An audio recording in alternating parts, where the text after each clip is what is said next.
নমস্কার বন্ধুরা, নিয়ে এলাম মথুরার দ্বিতীয় পর্ব।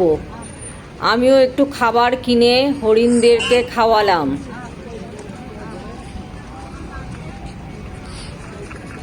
দুজন হরিণ এসে খাচ্ছে আমার খাবারটা।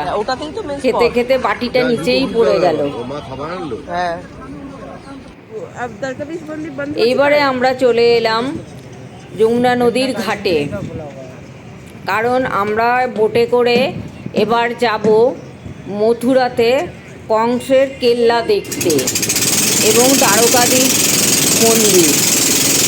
কিন্তু বোটে যে চালক সে বলল দ্বারকাধীশ মন্দিরটা দেখা যাবে না, কেন তখন বন্ধ হয়ে গেছে, 12টা বেজে গেছিল।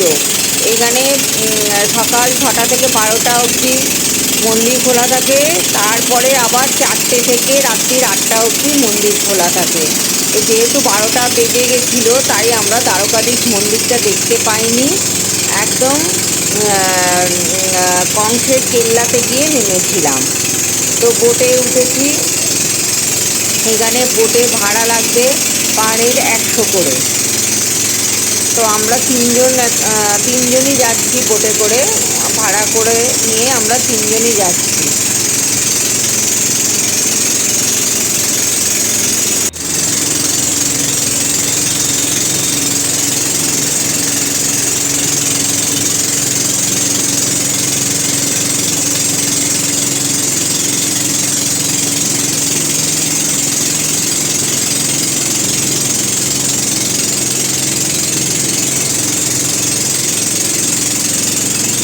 যমুনা নদীতে প্রচুর জল আছে, কিন্তু যমুনা নদীর রঙটা একদম কালো, আর সেই নীল রঙ আর নেই।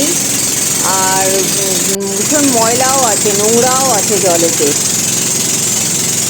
যাই হোক, আমরা চারিপাশ দেখতে দেখতে যাচ্ছি। এই যে দেখুন কীরকম নদীতে কাপড় দান করে নাকি, এখানে নাকি কি নিয়ম কি পুজো আছে, সেই কাপড় জলেতে মানে দিচ্ছে, জলেতে সব দিয়ে রাখছে বোটে করে। আর বোটগুলো কি সুন্দর সাজিয়েছে বেলুন টেলুন দিয়ে।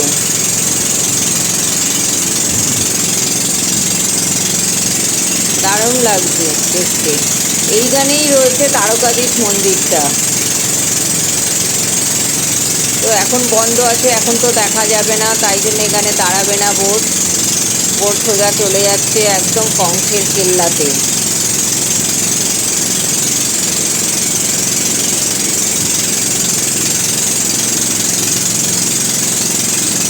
আমরা গোকুল থেকে বোটে করেই মথুরাতে যাচ্ছি আবার।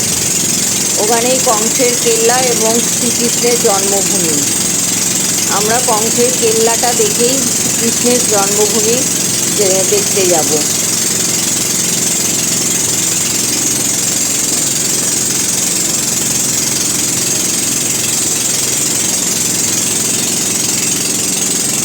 আর কত পাখি দেখুন, পরিযায়ী পাখি। এদেরকে বিস্কুট দিলে, বিস্কুট গুঁড়ো, তারপরে মুড়ি, চিপস এগুলো দিলে খেতে আসে।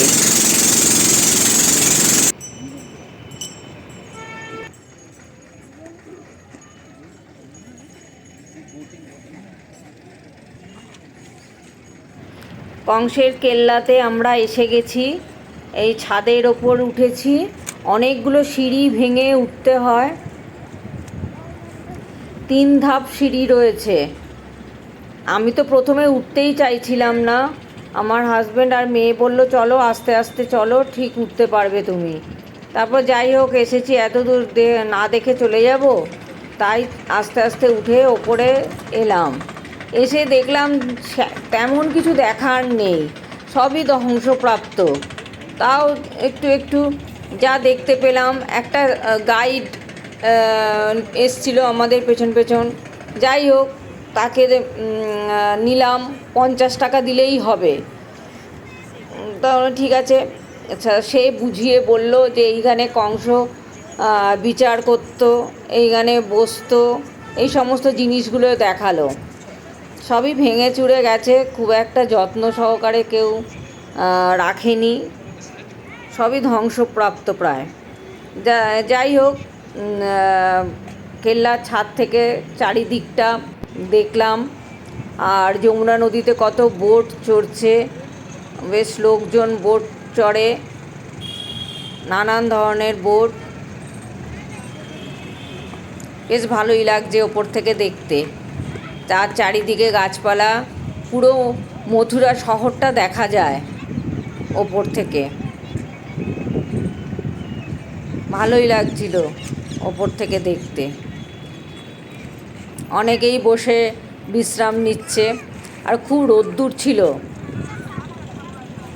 আর হাওয়াও ছিল, যেহেতু অনেক উঁচুতে তাই হাওয়াও ছিল। এই যে সিঁড়ি, এতটা সিঁড়ি ভেঙে ওপরে আসতে হয়। এবারে আমাদের দেখা হয়ে গেছে, এবার আমরা সিঁড়ি দিয়ে নেমে যাচ্ছি।